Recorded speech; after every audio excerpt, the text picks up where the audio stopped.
আসসালামু আলাইকুম ওয়া রাহমাতুল্লাহি ওয়া বারাকাতুহু। ইজি লার্নিং চ্যানেলে আপনাদের সকলকে স্বাগত। আজ শুক্রবার। আমি আমার ভিডিওর প্রথমে বলেছিলাম শুক্রবারে সবার জন্য একটি স্পেশাল ক্লাস থাকবে। আজকের স্পেশাল ক্লাস হচ্ছে স্পেশাল ইংলিশ ক্লাস। এই স্পেশাল ইংলিশ ক্লাস কেন বলা হয়েছে? কারণ এই ইংলিশ ক্লাস শুধুমাত্র যে আমি 9 to 12 এর জন্য করছি অথবা 6 to 8 এর জন্য করছি তা না, সবার জন্য এটি ভেরি ভেরি ইম্পর্টেন্ট। কারণ এখানে আমরা আমাদের পড়াতে কোনো সমস্যা আছে, কিছু কিছু আমরা মেথড ভুলভাবে পড়ি ইংলিশ। এই কারণে হয় কি, আমাদের জন্য ইংলিশের কিছু কিছু আইটেম গুলো আমাদের অনেক কঠিন লাগে। এই জন্য আমাদেরকে যা করতে হবে সেটা হচ্ছে যে খুব ভালোভাবে একটা আমি ইংলিশ পড়বো, ক্লাস 6 থেকে হোক, 8 থেকে হোক অথবা 9 থেকে, একদম শুরু থেকে। একদম কি শুরু থেকে আমি ইংলিশটা এমন ভাবে পড়বো যাতে আমি যদি ক্লাস 6 এ হয়ে স্টুডেন্ট হয়ে থাকি, আমি 6 এ এমন ভাবে পড়বো আমার আর কখনো ইংলিশ নিয়ে এত টেনশন থাকবে না।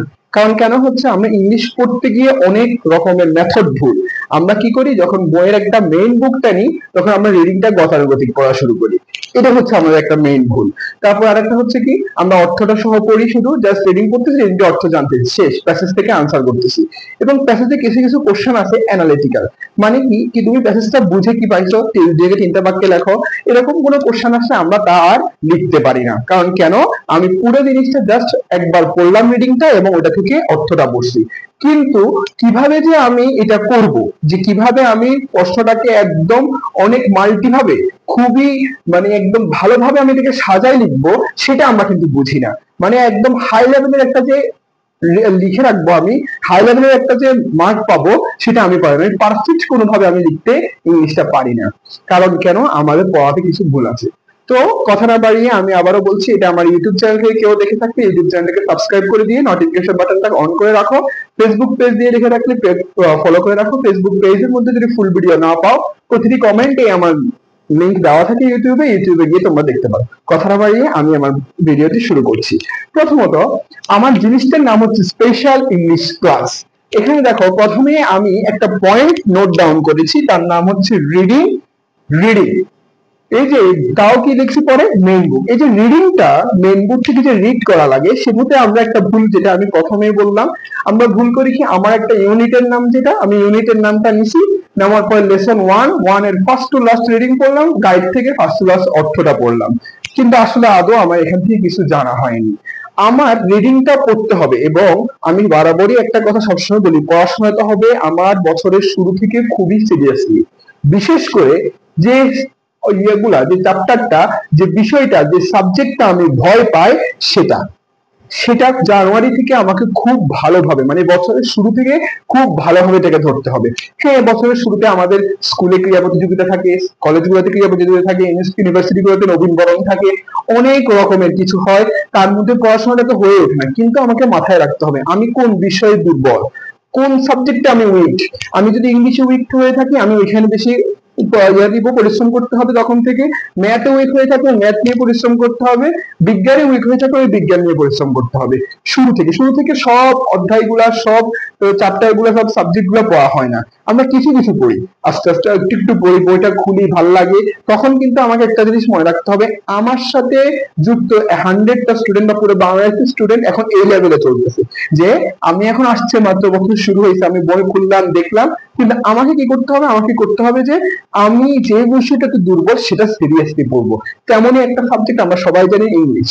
ইংলিশের ক্ষেত্রে যেটা রিডিং, রিডিং এর এই মেইন বুক থেকে যে আমি রিডিংটা পড়ি, যেমন ক্লাস 10 এর প্রথম একটা, ক্লাস 9 এ যখন আমরা বই খুলে, আমাদের প্রথম ইউনিটটা ছিল man can not live alone. এখন চেঞ্জ হয়েছে, আগে ছিল যখন আমি পড়েছিলাম man can not live alone, এটা ছিল না, man can not live alone. আমি যদি তোমাদেরকে এখানে লিখে দেখাই যে man can not live alone, man can not live alone, man can not live alone লিখার পরে আমরা কি করি, মানুষ একা বাঁচতে পারে না, শেষ আমার পড়া।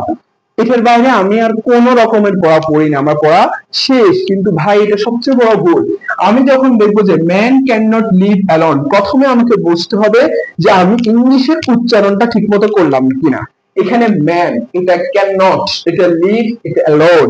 আমি কি ব্রিটিশ আকারে পড়বো নাকি আমেরিকান পড়বো, সেটা আমার ব্যক্তিগত ব্যাপার। কিন্তু আমি যেভাবেই পড়ি না কেন, দুটাই কারেক্ট। কিন্তু আমার প্রথমে উচ্চারণটা একদম কারেক্ট হওয়া লাগবে। Man can not live alone. আমার উচ্চারণটা একদম সঠিকভাবে হলো।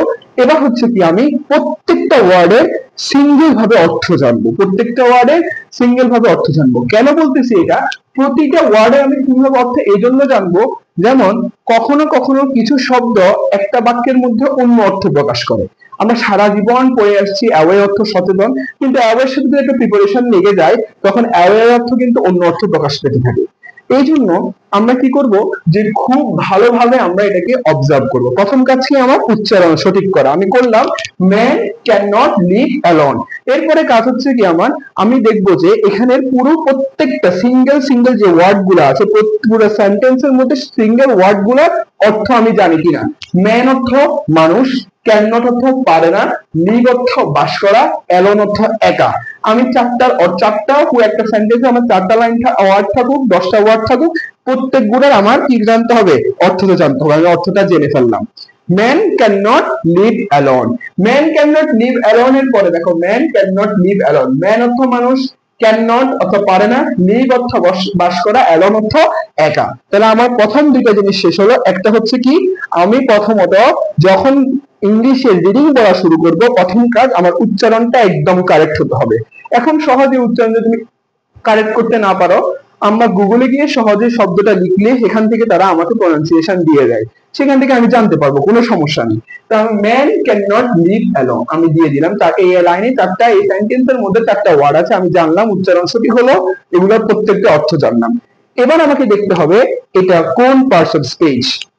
আমি কথাটা আবার বলছি, এটা আমাকে দেখতে হবে এটা কোন পার্টস অফ স্পিচ। আমরা জানি একটা বাক্য যখন গঠিত হয় সেখানের মধ্যে সাবজেক্ট ভার্ব অবজেক্ট থাকে, তারপরে হচ্ছে কি অক্সিলারি ভার্ব থাকে, কখনো মডাল অক্সিলারি ভার্ব থাকে, কখনো কখনো অন্যান্য অতিরিক্ত অংশ মানে তোমার অবজেক্ট ছাড়াও আরো এক্সেপশনাল কিছু ওয়ার্ড থাকে, সেগুলো আমি জানতে হবে। এরপরে এই আমি দুইটা জিনিস প্রথমত করব। প্রথম কি, আমি উচ্চারণ সঠিক করব। 2 নাম্বার আমি কি করব, প্রত্যেকটা ওয়ার্ডের সিঙ্গেল অর্থটা জানবো। তারপরে এবার আমার কাজ কোনটা কোন পার্টস অফ স্পিচ। আমি কিন্তু এখনো একটা লাইন পড়ছি ভাইয়া, আমি কিন্তু এখনো অন্য লাইনে একটা লাইন পড়তে আমার কয়টা জিনিস ফলো করতেছি, মাত্র 3টায় আসছি, আর একটা জিনিস বাকি আছে। প্রথমত আমি কি করব, যে উচ্চারণ দেখবো। দ্বিতীয়ত আমি কি দেখলাম, প্রত্যেকটার আলাদা আলাদা, প্রত্যেক পুরো সেন্টেন্সে প্রত্যেক ওয়ার্ডে আলাদা আলাদা অর্থ জানলাম। এবার হচ্ছে আমি জানবো এটা কোন পার্টস অফ স্পিচ। প্রথমত ম্যান, এটা হচ্ছে কি, আমরা জানি কোনো কিছুর নামকে কি বলে, নাউন বলে। কোনো কিছুর নামকে কি বলে, নাউন বলে। ম্যান অর্থ মানুষ, তো আমরা এখানে কি বসালাম, কোন পার্টস অফ স্পিচ, এটা নাউন। তারপরে ক্যান নট অর্থ পারে না, ক্যান নট অর্থ কি, পারে না। এখন আমার এখানে দেখো তো কোথাও কি মেইন ভার্ব আছে কিনা, আছে, সেটা হচ্ছে লিভ। আচ্ছা তুমি বলতে পারো যে ভাইয়া আপনি ডাইরেক্ট পার্টস অফ স্পিচে গেলেন, আমাদেরকে সাবজেক্ট ভার্ব অবজেক্টটা চিনাইলেন না। যদি তোমরা চাও আমি তা দেখাইতে পারি, একটু যদি খেয়াল করো, যে প্রথমে যদি তোমরা চাও আমি তোমাদেরকে দেখাইতে পারি যে ম্যান হচ্ছে সাবজেক্ট, লিভ হচ্ছে মেইন ভার্ব, এম এবং ভার্বটা হচ্ছে মেইন ভার্ব, অ্যালোন হচ্ছে অবজেক্ট, তারপরে ক্যান নট যেটা সেটা হচ্ছে modal auxiliary verb, modal auxiliary verb. এবং এটা একটা নেগেটিভ সেন্টেন্স। কি সেন্টেন্স, নেগেটিভ সেন্টেন্স। দেখো কত কিছু শিখলাম আমি একটা লাইন থেকে। প্রথম শিখলাম উচ্চারণ, আমি উচ্চারণ সঠিক করছি। তারপর প্রত্যেকটা ওয়ার্ডের আলাদা আলাদা অর্থ শিখলাম। ম্যান অর্থ মানুষ, ক্যান নট অর্থ পারে না, লিভ অর্থ একা বাস করা, অ্যালোন অর্থ একা। তারপর আমি দেখবো সাবজেক্ট কোনটা, ভার্ব কোনটা, অক্সিলারি ভার্ব কোনটা, যদি মডাল অক্সিলারি ভার্ব থাকে সেটা কোনটা, তারপর অবজেক্ট কোনটা। সাবজেক্ট হচ্ছে ম্যান, মডাল অক্সিলারি ভার্ব হচ্ছে ক্যান নট, তার মেইন ভার্ব হচ্ছে লিভ, অবজেক্ট হচ্ছে অ্যালন। তাহলে আমি জানলাম এই সেন্টেন্স থেকে যেখানে কোনটা সাবজেক্ট, কোনটা ভার্ব, কোনটা অবজেক্ট। তাহলে আমার 3টা কাজ গেল। এরপরে আমি দেখলাম এটা কোন সেন্টেন্স আছে। আমরা জানি যে অর্থগতভাবে সেন্টেন্স 3 প্রকার, গঠনগতভাবে সেন্টেন্স 5 প্রকার।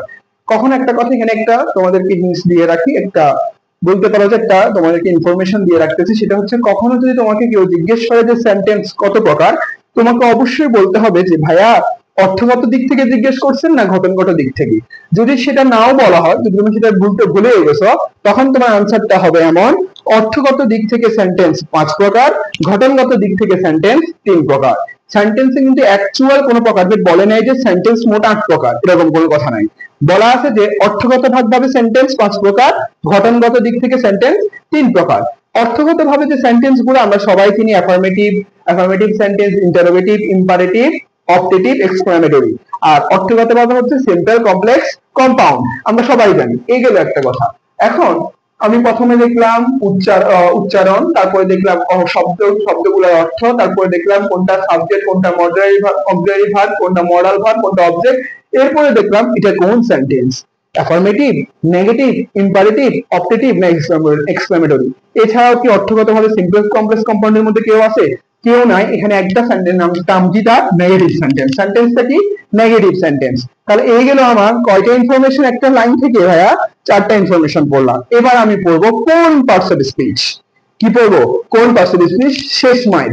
একটা লাইনকে আমি 5 বার মাইরি দিব। ওই মাইরি দেওয়ার পর আমি বলতে পারছি, তোমার বিশ্বাস করি আমি এটা, কারণ ইংলিশে আর কখনো কোনো সমস্যা থাকবে না। আলাদাভাবে ভোকাবুলারির বই কিনা, আলাদাভাবে ভোকাবুলারির চার্ট তৈরি করা করে আমি ওইখান থেকে পড়বো ভাইয়া, এরকম ইংলিশ কেউ শিখতে পারে না। তোমাকে তোমার স্কুল, তোমার পাবলিক থেকে, স্কুল থেকে যে ধরনের বই দেওয়া হবে, কলেজ থেকে যে ধরনের বইয়ের জন্য তারা ইনফরমেশন দিবে, সেটা থেকে আমি শিখবো, তাও নির্ভুল ভাবে। তাহলে প্রথমত আমি সবকিছু শিখলাম, যে আমি সব শিখে আসলাম, সেন্টেন্স পর্যন্ত আমার আসলো। 4টা স্টেপ গেল। কয়টা স্টেপ? 4টা স্টেপ। এবার হচ্ছে 5 নাম্বার স্টেপ। কয় নাম্বার স্টেপ? 5 নাম্বার। সবচেয়ে শেষ ধাপ, কোন পার্টস অফ স্পিচ। এরপর আমার আর কোনো কাজ নেই। কোন পার্টস অফ স্পিচ। আমরা যদি একটু এগুলো মুছে ফেলি, দেখো আমি বলার পরে আমি মুছতেছি, তোমরা এগুলো রেকর্ড ক্লাস তো টেনে টেনে দেখতে পারবা, কোনো সমস্যা নেই। ম্যান। এবার আমি দেখবো যে কোন পার্টস অফ স্পিচ। প্রথমত লিখছি কি আমি? ম্যান। কি লিখছি আমি? ম্যান। ম্যান অর্থ কি? ম্যান অর্থ হচ্ছে মানুষ। তার মানে কি? কোনো কিছুর নামই হচ্ছে কি? নাউন। তাহলে পার্টস অফ স্পিচের মধ্যে এটা কোন নাউন? এটা শুধু হচ্ছে, এটা হচ্ছে কি, সরি, পার্টস অফ স্পিচ, কোন পার্টস অফ স্পিচ? এটা হচ্ছে নাউন। তারপর হচ্ছে আমি দেখবো যে এখানে কোনটা প্রনাউন হিসেবে আছে, কোনটা কি, কোথাও এখানে অ্যাডজেক্টিভ আছে কিনা, তারপরে এখানে কোথাও ভার্ব আছে কিনা আমি সেটা দেখবো। আমি যদি ভার্ব যদি, এটা হচ্ছে লিফট, হচ্ছে কি, লিফট হচ্ছে ভার্ব, লিফট হচ্ছে কি, ভার্ব। তাহলে দুইটা পার্টস অফ স্পিচ গেল।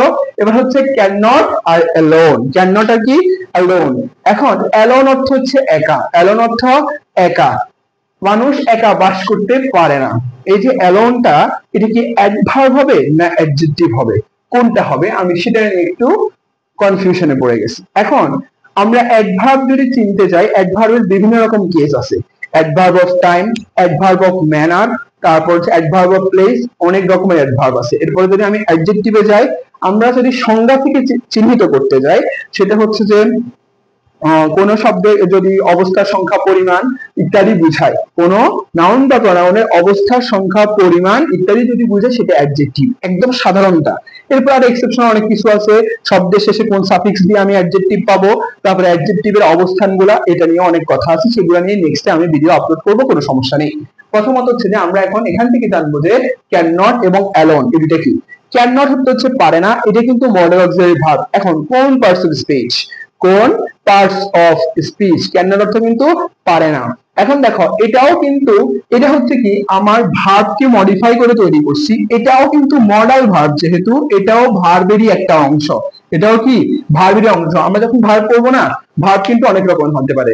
Finite verb, non finite verb, তারপর ফাইনাইট ভার্বের ভিতরে অক্সিলারি ভার্ব আছে, মডাল অক্সিলারি ভার্ব আছে, এক্সেট্রা আরো অনেক আছে, কগনেট ভার্ব, ফ্যাক্টেটিভ ভার্ব, অনেক ভার্ব আছে। সেটা নিয়ে আমরা পড়বো। ভার্বের ভিডিও প্রত্যেকটা পার্সন স্পিচের জন্য আলাদা একটা ক্লাস দিতে হবে, না হলে তোমরা ক্লিয়ারলি বুঝতে পারবে না। তো এই জন্য আমি এখানে বলছি যে ভার্বটাকে জাস্ট একটা মডাল ভার্ব, দুইটাই ভার্বের অংশ। এবার হচ্ছে কি আমার অ্যালোন, যেটাকে আমি অবজেক্ট বলছি। এই অ্যালোনটা কি?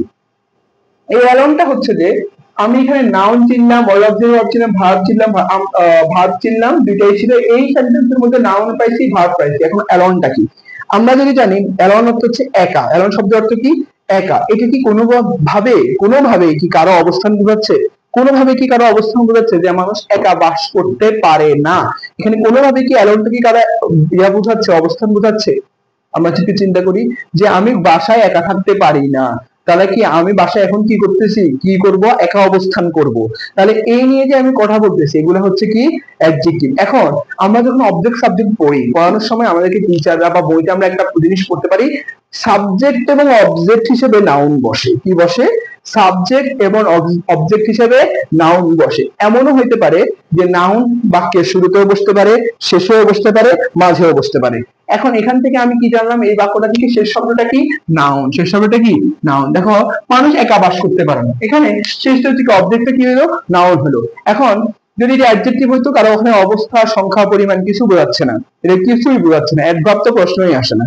তো এখানে আমরা যেগুলো এরকম noun, modal verb, verb, noun, এই যে পুরো দেখো একটা বাক্যের মধ্যে কিন্তু তিনটা নাউন, তিনটা পার্সিস্টিভ ব্যবহৃত হয়েছে, নাউন, ভার্ব, নাউন। তুমি এখন ধরো এখন এমন একটা শব্দ চলে আসছে যে তুমি বুঝতেছোই না এটা কোনটা, তুমি একদম বুঝতেছো না যে এটা কোনটা হবে, তখন কি করবা? তুমি চলে যাবা হয় নাউনের পজিশন গুলাতে, তারপরে যাবা যে নাউনের সাফিক্স গুলাতে, তারপরে অ্যাডজেক্টিভের সাফিক্সে যাবা, তারপরে অ্যাডজেক্টিভের সংজ্ঞায় যাবা, অ্যাডজেক্টিভের যেটাকে বলে কি অ্যাডজেক্টিভের অবস্থানে যাবা, পজিশন গুলাতে যাবা, সবগুলো পার্সন স্পিচের পজিশন খুঁজবা। তখন হবেটা কি? এর মাধ্যমে তোমার পুরো মাথার মধ্যে সেট হচ্ছে যে নাউন কোন কোন পজিশনে বসতে পারে, তারপরে অ্যাডজেক্টিভ কোন কোন পজিশনে বসতে পারে, সেটা খুব ভালোভাবে জানা হচ্ছে। এই জন্য আমি বলছি, দেখো আমি 4টা স্টেপে একটা সেন্টেন্স বললাম, আমাকে কেউ ইংলিশে হারাতে পারবে? কখনোই না। আমি আমার কথা বলছি না, তোমাকে কেউ ইংলিশ হারাতে পারবে না তখন, যে আমি সবকিছু থেকে আমি একটা সেন্টেন্সকে পুরো 5 ভাবে মাইক দিব। 5 ভাবে আমি একটা সেন্টেন্সকে মাইক দিব। প্রথম মাইকটা আমি কি দিয়েছি ভাইয়া?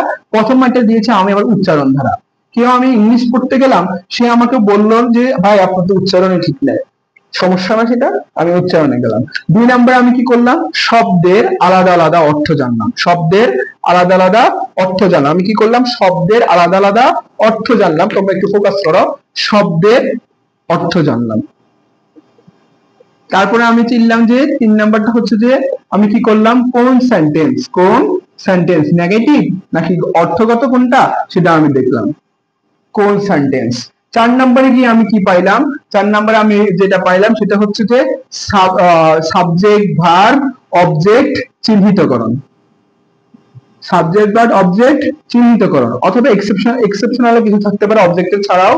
এরপরে আমি 5 নম্বরে যেটা, সেটি হচ্ছে যে আমি দেখলাম কোন পার্টস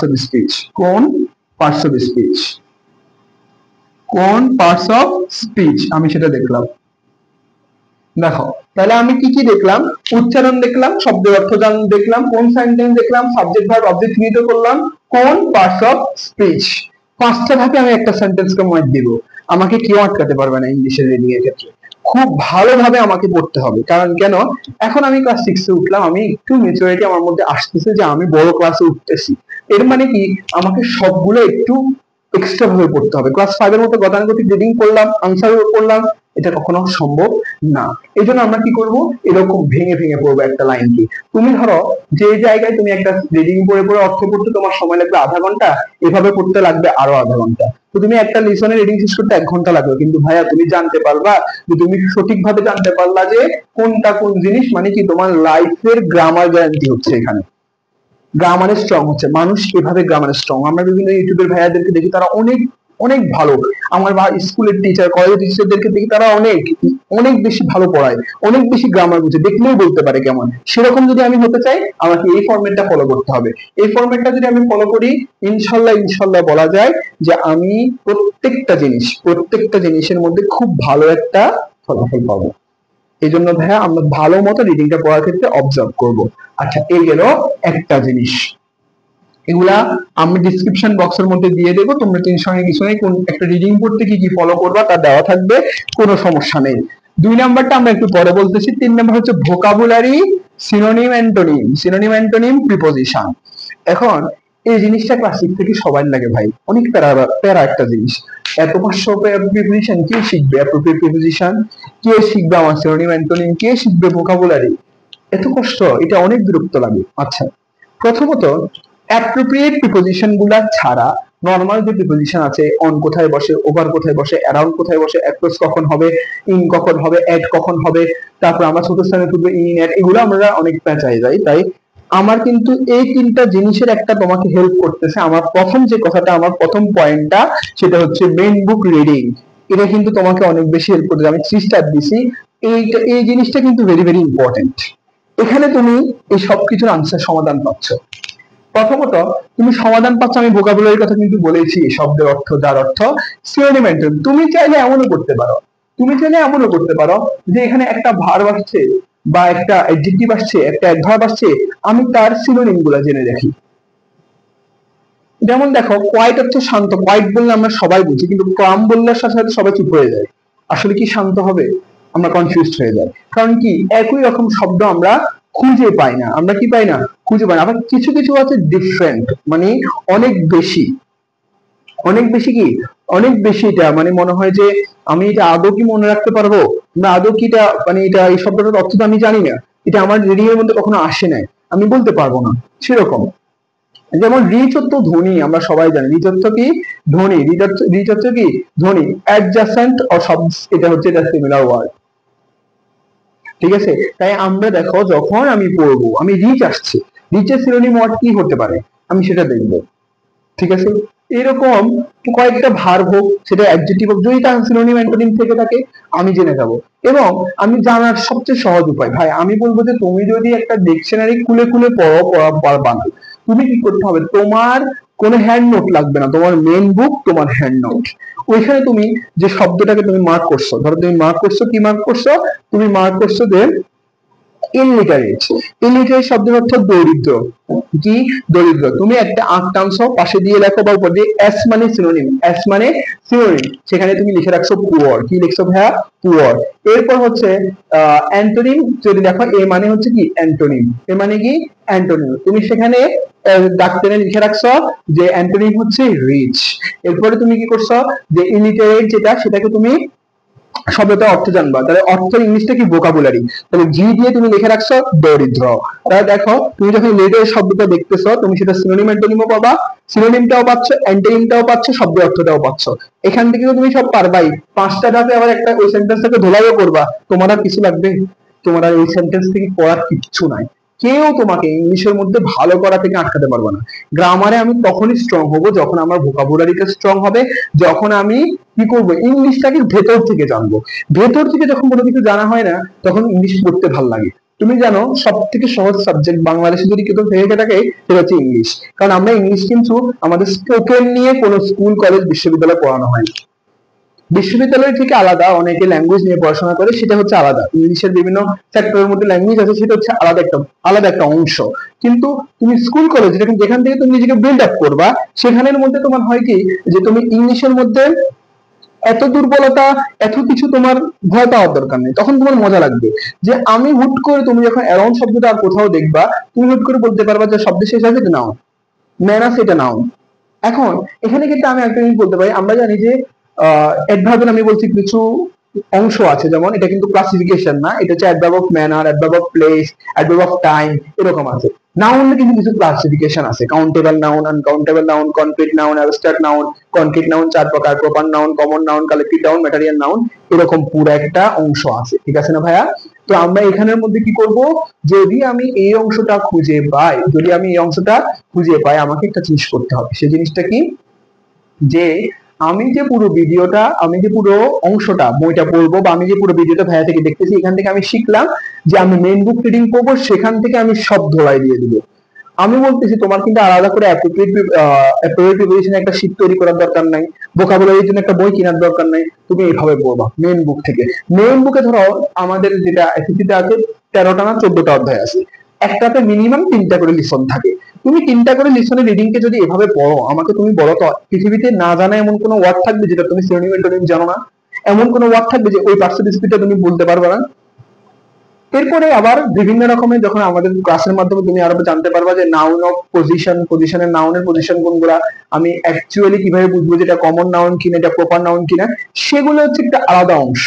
তুমি সেটা হচ্ছে একদম হায়ার অংশ। কিন্তু তুমি 6 to 8 এর বাচ্চা যারা আছে, বিশেষ করে 6 to 8, তোমরা যদি এই 5টা ইনফরমেশন, 5টা টপিক, 5টা পদ্ধতি ফলো করা এবং ভোকাবুলারি, সিনোনিম অ্যান্টোনিমটা লিখে রাখো, ভাইয়া আর কিছু লাগবে না তোমার জন্য। তুমি যে কত মাল্টি লেভেলের পড়াশোনা করতেছো, কোনো টেনশন নাই তোমার।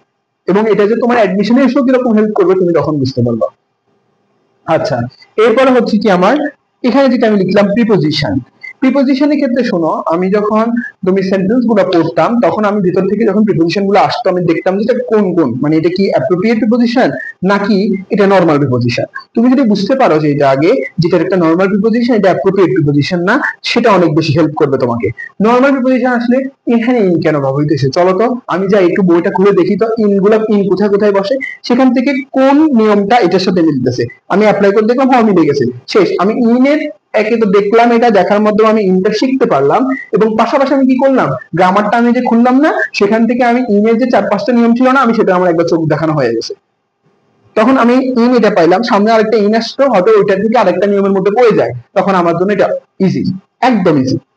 হয়তো অ্যাপ্রোপ্রিয়েট প্রিপোজিশন গুলোর ক্ষেত্রে আমি বলতে পারি সবাই কিন্তু জানো 6 থেকে এর গুলা গতানুগতিক পড়ে।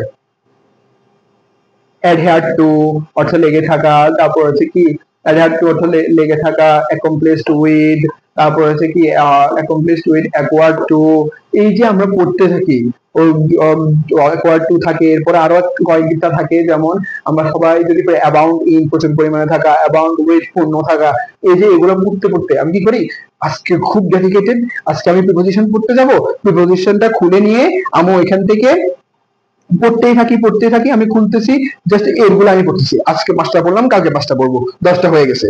কি হয়েছে, এই 10টা তো আমার ক্লাস 6 এ 10টা, 7 এ গেলে আরো 10টা শিখবে, সে এই থেকে এই 10টাই শিখবা, এইটা গেলে আবার ওই 10টাই শিখবা, কারণ 10টার পরে আর মোটিভেট থাকে না।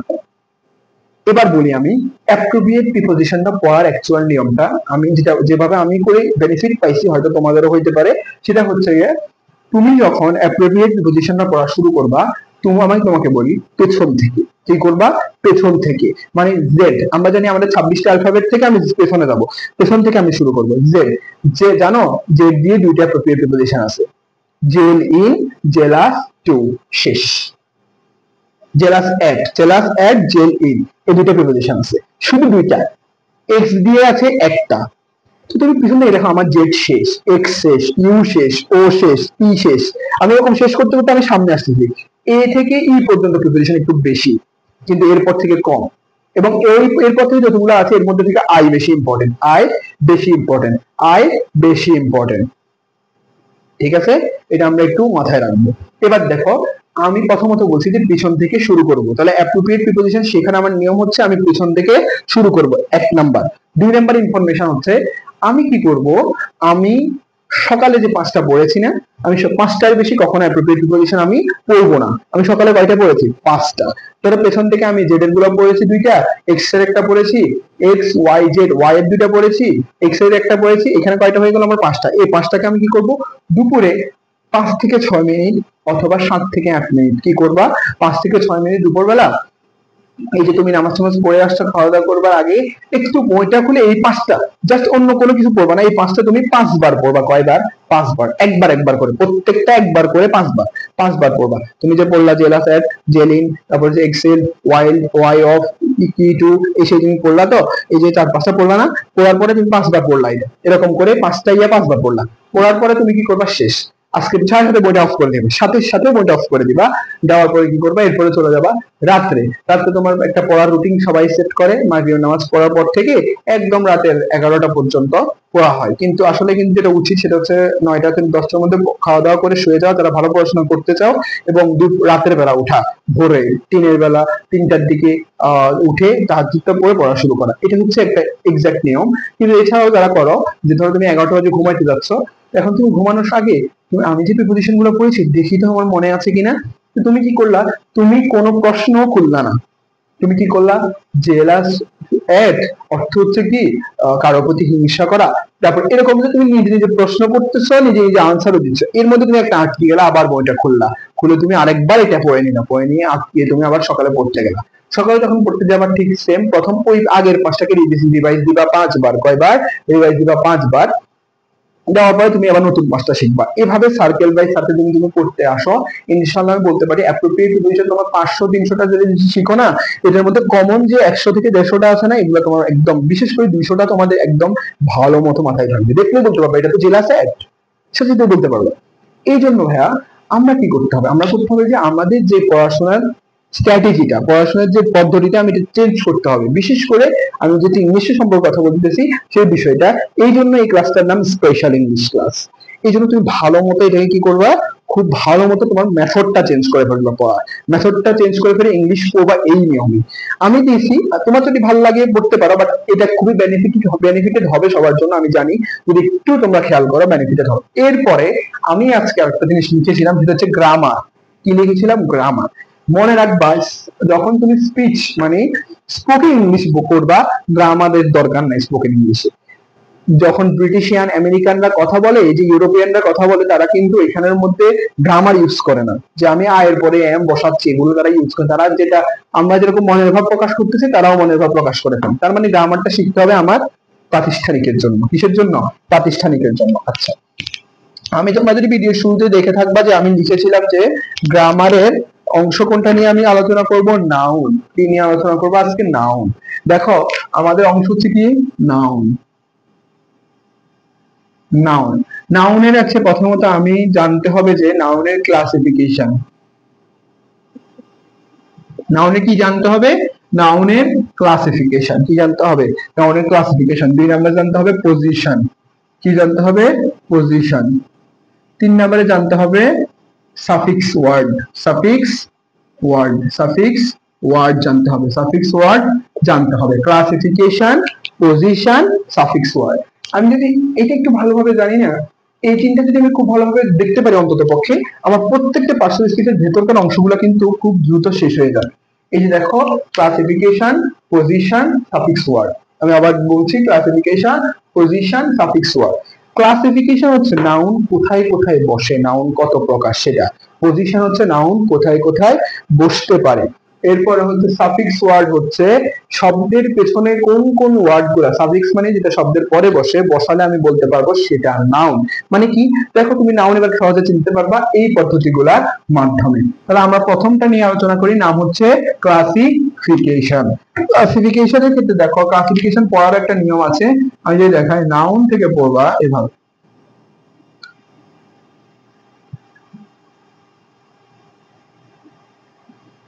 আমি যদি ক্লাসিফিকেশন তোমাদেরকে দেখাই, দাঁড়াও এটা একটু বুঝি।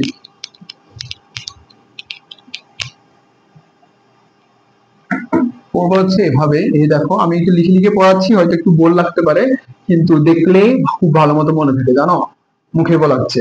এই হচ্ছে নাউনের 2 প্রকার।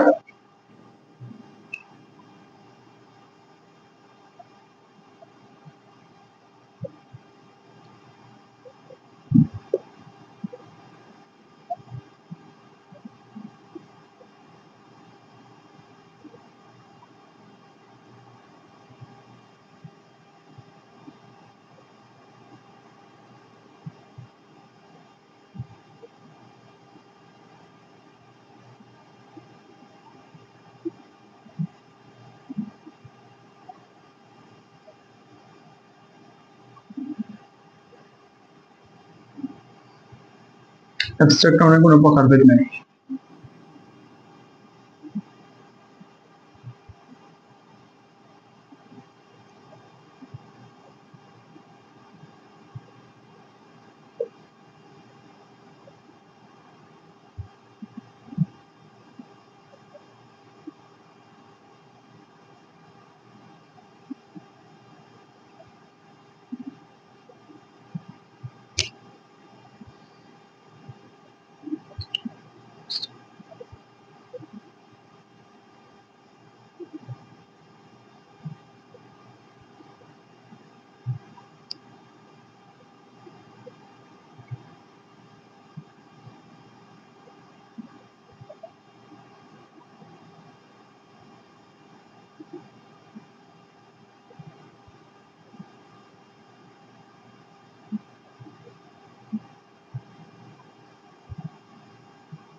দেখো,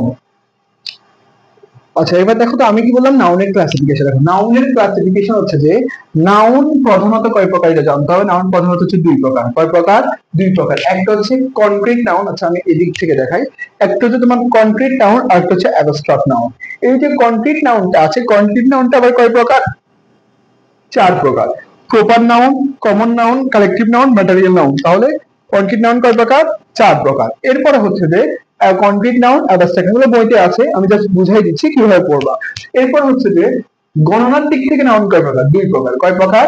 2 প্রকার। যে কাউন্টেবল, আনকাউন্টেবল। Countable, uncountable. এবার দেখো, কাউন্টেবল নাউন কোনগুলা, কোন কয়টি, এরকম কিন্তু না। এটা কিন্তু কাউন্টেবল নাউনের প্রকারভেদ না। মানে কাউন্টেবল নাউনের আন্ডারে কারা থাকে নাউন, সেটা হচ্ছে proper noun, common noun, collective noun. Uncountable আন্ডারে থাকে ম্যাটেরিয়াল নাউন, অ্যাবস্ট্রাক্ট নাউন। এইগুলো তোমার পুরো নাউন ক্লাসিফিকেশন। এখন এখান থেকে তোমাকে একটা প্রশ্ন কমন আসবে, কমন সবাই করতে পারে বা অনেক সময় ভাইভাতেও করে দেয় যে নাউন মোট কত প্রকার। নাউন মোট 5 প্রকার। কয় প্রকার? 5 প্রকার। আমরা যদি দেখি কিভাবে, দেখো proper noun, common noun, collective noun, material noun, abstract noun, সব এগুলো এই পাঁচটা নিয়ে যদি আমি কথা বলি সবগুলো নাউন চলে আসছে না ওটার ভিতরে। তাহলে নাউন মোট কত প্রকার? মোট 5 প্রকার। প্রধানত কত প্রকার? প্রধানত 2 প্রকার। কালেক্টিভ নাউন কত প্রকার? কালেক্টিভ নাউন 4 প্রকার। ম্যাটেরিয়াল নাউন কাউন্টেবল নাউন কয়টা? Proper, common, collective, uncountable, material, abstract. নাউনের ক্লাসিফিকেশন আমার শেষ, আর কোনো ক্লাসিফিকেশন নেই। এটুকু যদি আমি ভালো মতো করতে পারি তাহলে আমাকে নাউনের ক্লাসিফিকেশন বুঝে ভালোভাবে করতে হবে। গণনার দিক থেকে 2 প্রকার, প্রধানত 2 প্রকার, কনক্রিট নাউন 4 প্রকার, মোট নাউন 5 প্রকার। মোট লিখছি আমি সবার উপরে, মোট মানে মোট কয়টা আছে? মোট 4 প্রকার আছে। এই গেল আমার নাউনের ক্লাসিফিকেশন।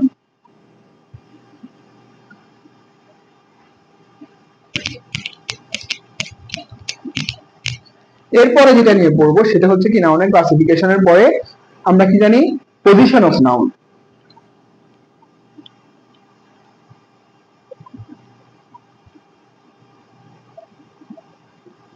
আমি কিছু জিনিস লিখি, সবাই খেয়াল করো।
আচ্ছা দেখো, আমি যেটা বলতেছি সেটা হচ্ছে যে আমরা এখন পড়বো নাউনের position. Noun position, noun of position, position of noun যেটা আছে এখান থেকে দেখো, এই যে 1 2 3 4 5 6 এই 6টা যদি পড়ো নাউনের পজিশন তোমার জন্য হয়ে যাবে। প্রথমত আমি কি লিখছি দেখো, আর্টিকেল অথবা প্রিপজিশনের পর যদি একটি মাত্র ওয়ার্ড থাকে। কয়টা মাত্র ওয়ার্ড থাকে ভাইয়া? একটি মাত্র ওয়ার্ড থাকে, সেটা কি হবে? নাউন হবে। কি বলছি আবার দেখো, আর্টিকেল এবং প্রিপজিশনের পর যদি একটি মাত্র ওয়ার্ড থাকে সেটা কি হবে? নাউন হবে। এখন তুমি আমি যেটা বললাম রিডিং করে বুঝতেছো না, দেখবা ওই শব্দটার কোনো আর্টিকেল আর প্রিপজিশন আছে কিনা, হয় আর্টিকেল না হয় প্রিপজিশন, থাকলে সেটা কি হবে? নাউন। 2 নাম্বার, আর্টিকেল এবং প্রিপজিশনের পর যদি দুইটি ওয়ার্ড থাকে। কয়টা ওয়ার্ড? দুইটা ওয়ার্ড, এবং এরপর ফুল স্টপ আছে। আর্টিকেল অথবা প্রিপজিশনের পরে আমি এখানে ডট দিছি, ডট মানে আর্টিকেল, এই ডট মানে আর্টিকেল, এই ডট মানে প্রিপজিশন। ডট এবং মানে আর্টিকেল এবং প্রিপজিশনের পর যদি কি থাকে? দুইটা ওয়ার্ড থাকে, প্রথমটা অ্যাডজেক্টিভ এরপরেরটা নাউন, প্রথমটা অ্যাডজেক্টিভ এরপরেরটা নাউন।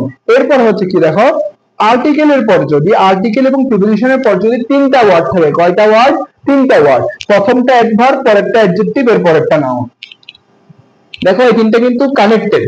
প্রথম হচ্ছে কি, আর্টিকেল এবং প্রিপজিশনের পর যদি একটি মাত্র ওয়ার্ড থাকে সেটা কি হবে? নাউন হবে। 2 নম্বরটা হচ্ছে আর্টিকেল প্রিপজিশনের পর যদি দুইটা ওয়ার্ড থাকে। কয়টা ওয়ার্ড? দুইটা ওয়ার্ড, তখন সেটা হচ্ছে একটা অ্যাডজেক্টিভ পরেরটা নাউন। আর্টিকেল এবং প্রিপজিশনের পর যদি তিনটা ওয়ার্ড থাকে, প্রথমটা অ্যাডজেক্টিভ অ্যাডভার্ব, পরেরটা অ্যাডজেক্টিভ এরপরেরটা নাউন। এরপর হচ্ছে কি দেখো, প্রিপজিশন। প্রিপজিশন এবং আর্টিকেলের মাঝে, এটা একদম চোখ বন্ধ করে, এটা চোখ বন্ধ করে এটা নাউন হবে। কি হবে? নাউন। প্রিপজিশন এবং আর্টিকেলের মাঝে যদি একটি ওয়ার্ড থাকে সেটা কি হবে? নাউন হবে। তারপর হচ্ছে কি 4 নাম্বার গেল, 5 নাম্বার, সেটা হচ্ছে কি পসেসিভ ফর্ম। পসেসিভ ফর্ম গুলো আমরা যদি পড়ি, হিজ, হিম, হার, দেয়ার, আজ, এই যে এগুলো আছে পসেসিভ গুলা, অর্থাৎ উই এর পসেসিভ আজ, হি এর পসেসিভ হিম, শি এর পসেসিভ হার, হিজ। এই পসেসিভ ফর্ম গুলার পরে যদি একটি মাত্র ওয়ার্ড থাকে সেটা হচ্ছে কি নাউন। আমি সবগুলো কিন্তু একটা কথা বলতেছি, একটি মাত্র ওয়ার্ড, এটা খেয়াল রাখতে হবে বেশি। তাহলে পসেসিভের পর যে একটি মাত্র ওয়ার্ড থাকে সেটা কি হবে, নাউন। এরপর হচ্ছে কি আমরা সবাই জানি সাবজেক্ট হিসাবে, অবজেক্ট হিসাবে এবং সেন্টেন্সের মাঝেও কি হইতে পারে, নাউনটা বসতে পারে। সাবজেক্ট হিসাবে, অবজেক্ট হিসাবে, সেন্টেন্সের মাঝেও নাউনটা বসতে পারে। এরপরে পসেসিভ এবং নাউন, পসেসিভ এবং নাউন, পসেসিভ এবং নাউন। পসেসিভের পরে যদি একটা ওয়ার্ড থাকে সেটা কি হবে, নাউন। প্রিপোজিশন এবং আর্টিকেলের মাঝে একটি মাত্র ওয়ার্ড থাকে সেটা কি হবে, নাউন। তারপর হচ্ছে কি আর্টিকেল প্রিপোজিশনের পর যদি তিনটা ওয়ার্ড থাকে, কয়টা ওয়ার্ড, তিনটা। লিখে রাখো এখান দিয়ে, তোমরা চাইলে লিখে রাখতে পারো। তিনটা ওয়ার্ড থাকে, প্রথমটা অ্যাডভার্ব, এরপরটা অ্যাডজেক্টিভ, এরপরটা নাউন। আর্টিকেল প্রিপোজিশনের পরে যদি দুইটা ওয়ার্ড থাকে, প্রথমটা কয়টা ওয়ার্ড, দুইটা ওয়ার্ড, কয়টা ওয়ার্ড, দুইটা ওয়ার্ড, প্রথমটা অ্যাডজেক্টিভ, পরেরটা নাউন। আর্টিকেল এবং প্রিপোজিশন পরে যদি একটি ওয়ার্ড থাকে, একটা, কয়টা ওয়ার্ড, শুধুমাত্র একটা ওয়ার্ড থাকে, সেটা নাউন হবে। শেষ আমার পজিশন অফ নাউন। আর কোনো পজিশন অফ নাউন এর কোনো কথা নেই। এই ছয়টা যদি আমি পজিশন অফ নাউন করতে পারি, আমার জন্য নাউন একদম ইজি। আমি নাউন দেখতে বলতে পারবো কোথায় আছে। আচ্ছা,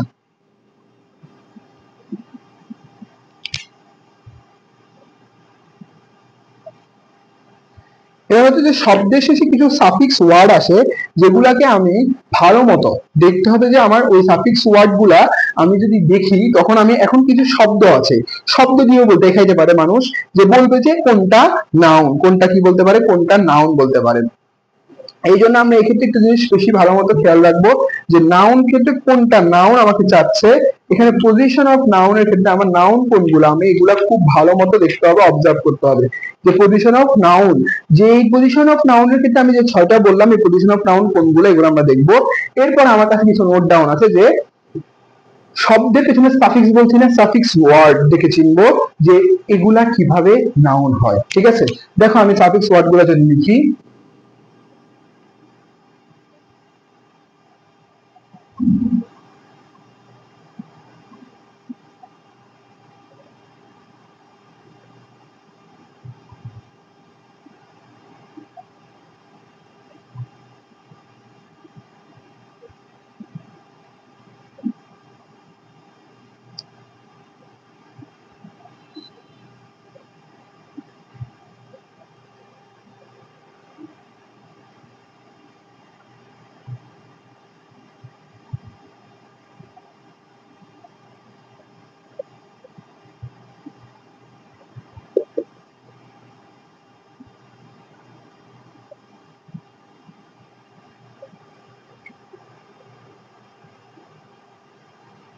তোমার আমাকে সাইড,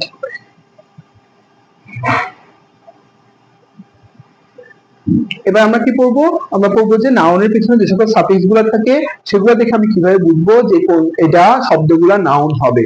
দেখো, নাউন আমি লিখলাম, এর আশপাশে এক সার্কেল দিয়ে এভাবে পড়লে কিন্তু খুব ভালো মনে থাকে। আমাদেরকে বয়টা যেমন শিপ ডম নেস ইজম হুড ইয়ার ওয়ার এজ সিওয়াইটিওয়াই শন শান মেন্ট আইটিওয়াই, আমরা এভাবে পড়তাম মনে রাখার জন্য। এখন দেখো, তোমার মনে রাখতে পারতেছো না, আমার কিছু টেকনিক আছে। সেটা হচ্ছে যে আমি এই শব্দগুলা, এই যে শব্দগুলো আছে না, এগুলো দিয়ে এক একটা শব্দ, একটা একটা আমি এই যে পিছনে সাফিক্স গুলো আছে না, এগুলো দিয়ে আমি এক একটা শব্দ শিখে নিব। তখন হচ্ছে কি, আমি এগুলো যখন আমার সামনে কোনো কিছু আসবে যে এটা শব্দ দিছে, আমি পড়ে দেখবো যে আমার শব্দগুলোর মধ্যে কোনটা আছে, যদি দেখি কোনটার সাথে মিলতেছে, তাহলে কোন সাফিক্সটা যদি এখানে থাকে আমি সেটা বলতে পারবো সেটা নাউন। দেখুন এই ওয়ার্ডগুলো যদি শিপ, শিপ আছে, ডম আছে, আমরা যদি প্রথমত নেস দিয়ে একটা যদি ওয়ার্ড লিখি, সেটা হচ্ছে কি কাইন্ডনেস, সেটা কি কাইন্ডনেস মানে দয়ালু, এটা একটা নাউন, এটা একটা কি নাউন, শব্দের সাফিক্সটা কি নেস। এরপর আমি হুড দিয়ে যদি দেখি, সেটা হচ্ছে CHILD child, HOOD hood, childhood. আমি লিখলাম, কি লিখলাম, চাইল্ডহুড লিখলাম। এরপরে আরো অনেক রকমের থাকতে পারে, চাইল্ডহুড লিখলাম।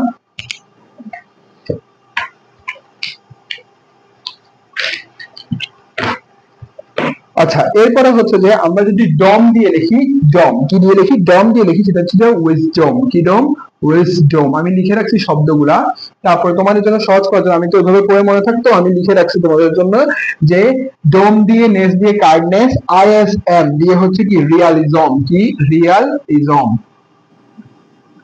তোমরা এগুলা যদি সুন্দর মতো এই জিনিসটা যদি লিখে রাখতে পারো না, কোনো সমস্যা নেই। ইয়ার দিয়ে হচ্ছে সবাই জানি, আমরা এখন বললে সবাই বলবো যে ও ওয়াটার তো আছে, ওয়াটার পাওয়ার, দুইটা দিয়ে দিলাম, যাও। ওয়াটার পাওয়ার। ওয়াট দিয়ে হচ্ছে কি বিহেভিয়ার, বিহেভিয়ার, বিহেভিয়ার। এই দিয়ে হচ্ছে কি আমরা সবাই জানি ইমেজ, এ দিয়ে কি ইমেজ। তারপর যে সিওয়াই দিয়ে হচ্ছে কি জানো স্পাইসি, কি spicy, juicy, spicy juicy. TY দিয়ে কি জানো বিউটি, বিউটিফুল হলো কিন্তু সেটা অ্যাডজেক্টিভ, টিওয়াই থাকলে কিন্তু সেটা নাউন। সন দিয়ে কি জানো বলো তো?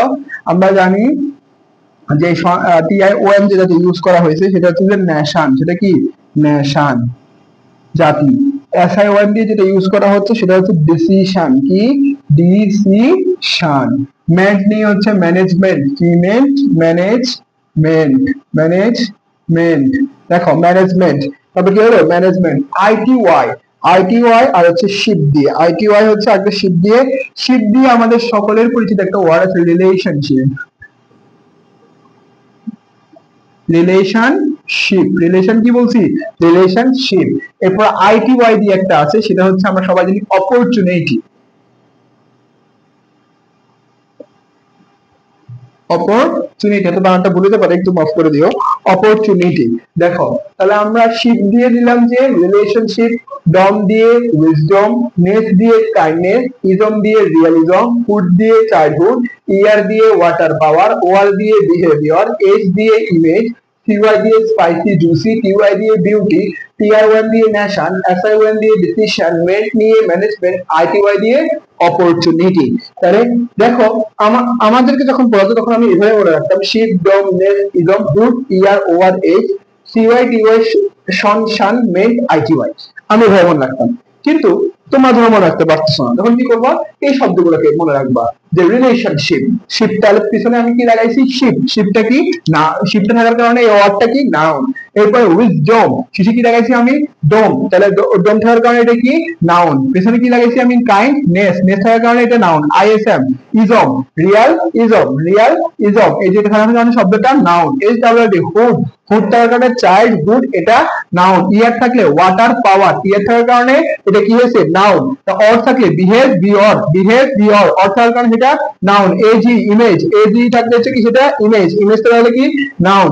সিওয়াই হচ্ছে স্পাইসি জুসি, এটা সিওয়াইটা আছে সেটা কি নাউন। তারপর দেখো আমি এদিক দিয়ে যদি দেখাই টিওয়াই, টিওয়াই দিয়ে বিএইউ টিওয়াই থাকলে কি সেটা নাউন। আমরা বিউটি সবার মনে রাখতে পারি। ন্যাশনাল জাতি, টিআই1 নাউন, এসআই1 এই যে সবার মনে থাকে, এসআই1 ডিসিশন নাউন। ম্যানেজমেন্ট কি manage, ment noun. I T Y opportunity, I T Y opportunity noun, I T Y opportunity ভাবে পড়বা নাউন। তাহলে এভাবে যদি আমরা পড়ি যে শব্দের শেষে সাফিক্স গুলো যুক্ত হলে কিভাবে নাউন হয় সেটা হয়ে গেল। ভাই নাউন নিয়ে তোমাদের আর টেনশন কিছু থাকবে না। আর একটা জিনিস বাকি আছে সেটা হচ্ছে যে অ্যাকচুয়ালি যখন আমি নাউন বলবো যে ম্যান, এটা কোন noun, common, proper, collective, material না অ্যাবস্ট্রাক্ট, কোন নাউন সেটা দেখতে হবে। এই জিনিসটা নিয়ে আলাদা ক্লাস হবে, ওটা অনেক বড়, কারণ কাউন্টেবল নন কাউন্টেবল মধ্যে অনেক ব্যাপার আছে। সেজন্য নাউনের পার্ট আরেকটা থাকবে, এটা পার্ট 1, নাউন পার্ট 1। এটা এমনি special English class, noun part 1, ঠিক আছে? আচ্ছা সমস্যা নাই, তোমরা লিখে তোমরা যদি এটা দেখতে যাও আরো বেশি, আমরা প্রতিদিন শুক্রবার এরকম তোমাদেরকে স্পেশাল ক্লাসগুলো দিতে থাকবো প্রতি সাবজেক্টে। আমি এখন নাউন কিন্তু ইংলিশ কিভাবে পড়তে হয় সেটা জানালাম, কিভাবে আমি রিডিং পড়বো তা জানালাম, কিভাবে প্রিপোজিশন পড়লো তা জানালাম, কিভাবে ভোকাবুলারি থেকে শুরু করে নাউনের আমি একটা অংশ দেখাই দিলাম, তিনটা জিনিস, position of noun, suffix word এবং ক্লাসিফিকেশন। এটা যদি আমি ভালো মতো পড়তে পারি ভাইয়া, প্রথম কথা হচ্ছে যে আমার কোনো সমস্যা থাকবে না, এবং ইংলিশ যদি আমি এভাবে পড়ি খুব ভালো একটা আয়ত্তে নিয়ে আসতে পারবো আমি ইনশাআল্লাহ। তাই আজকে কথা না বাড়িয়ে সবার জন্য সবাইকে জানি এই জুমার দিনের শুভেচ্ছা, জুম্মা মুবারক। এবং এই ভিডিওটির জন্য তোমরা যারা এখনো দেখছো ফেসবুক পেজ থেকে দেখে রাখলে ফলো করে দিও, ইউটিউব চ্যানেল থেকে দেখে রাখলে সাবস্ক্রাইব করে দিও। তোমাদের সকলের সুস্থ কামনা করছি, আমার জন্য দোয়া করো। সকলে ভালো থেকো। আসসালামু আলাইকুম রহমতুল্লাহ।